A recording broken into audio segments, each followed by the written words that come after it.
Welcome to the first chapter, the basics of a production line. Andy used breakfast as example in his book. Since I'm working in that internet industry, I'm gonna use the software dev cycle as example. Andy mentioned there will be three basic operations in the production line: process, assembly, and testing. When Andy says process, I think it's too generic a term. I want to use component development as an alternative terminology.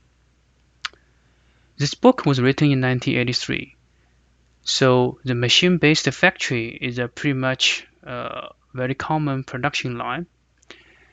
Here I want to use the software dev cycle as example.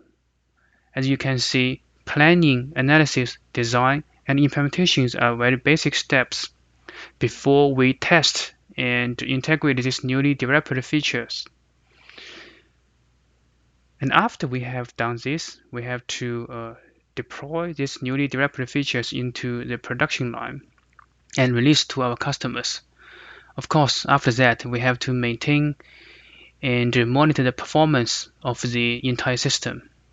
Now, as a manager, our job is to identify the limiting step. Limiting step is the term Andy used in his book. It actually means the bottleneck. If you are managed in the software industry, you pretty much know that implementation is the most expensive step. It involves many different resources like front-end engineers, back-end engineers. And we have to understand the relationships among these different resources to find the most cost-effective way to deploy them for a predictable product quality. We cannot release a software product with so many issues, and if we do, we have to detect and fix these issues at the lowest value stage. For example, we should fix them before we deploy to the production. Otherwise, our customers will find them and report it to our customer support team. It will hurt the company's reputation and increase the load of our customer support team. So this is pretty much the basics of our production line.